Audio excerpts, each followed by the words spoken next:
I've been talking about with Theo for a bit. Really gives us a solid presence in the catching position.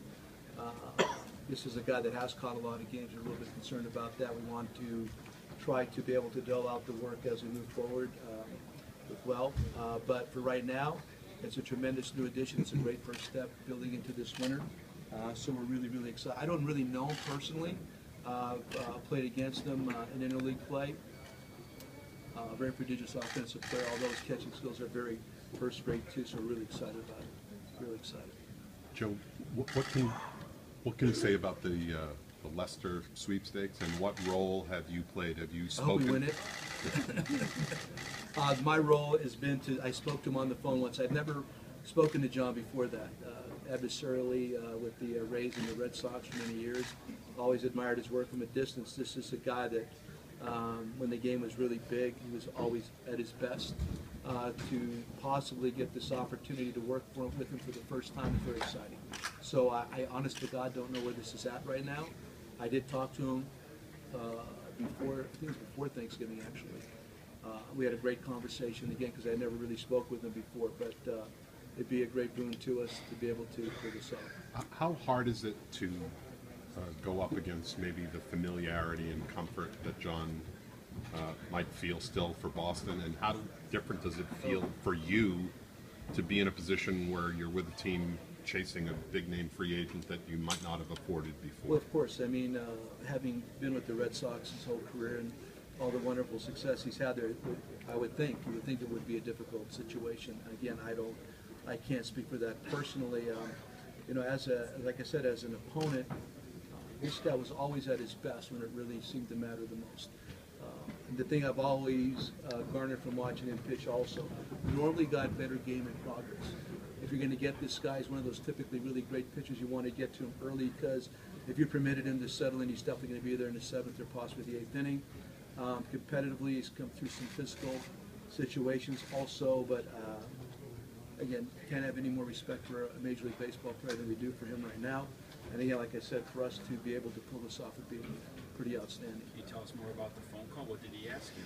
No, it was, yeah, of course you can. A couple of weeks ago, it was just cordial, you know, just to get to know each other. Found out that he likes to hunt and fish, and at that time, I didn't know that Davey Martinez was going to be part of our staff, so now if he were to be with us, now that Davey's there, we can line up these hunting trips on the road. I mean, as part of the Rays, our guys like to hunt and fish a lot, like to shoot things. So we would set things up on different road trips. And like a couple years ago, Wade Davis shot a black bear in Toronto prior to the playoffs. I thought that was outstanding. I mean, that gave me even more confidence putting him in a game, like a 7th or 8th inning facing just a normal right-handed hitter. And he shot a 300-pound black bear. So I like when the guys do things like that. So he relayed to me the fact that he likes to hunt and fish. Kind of, I mean, I assured him that I don't, but I respect it. Otherwise, we just talked about, you know, previous games and series and how this unfolded over the last couple of years and how much respect I had for him. And I pretty much, like I talked about with in-game and how I thought he got better game and progress, things of that nature. Do you have a sense for when this might be done? Honestly, I don't. I really don't. I'm sure it's not going to be much longer. I don't think that it would be, but I really have no information and knowledge about that. I just, you know, we go up to the worm like everybody else does. You talk about it, you just wait for the white smoke. What's this going to be? Rick, how you doing, buddy? Contrasting instilling what you wanted to instill in Tampa Bay and this. I mean, how different is it? I mean, I'm not viewing it as being any different, honestly. I mean, I think one of the primary differences to me, just looking at it coming in, is that the guys that have been here have done a lot of the heavy lifting already. Theo, Jed, and all the guys in the front office, Mr. Ricketts, the coaching staff, the scouts, they've done a lot of the heavy lifting. There's a lot of really good infrastructure already in place.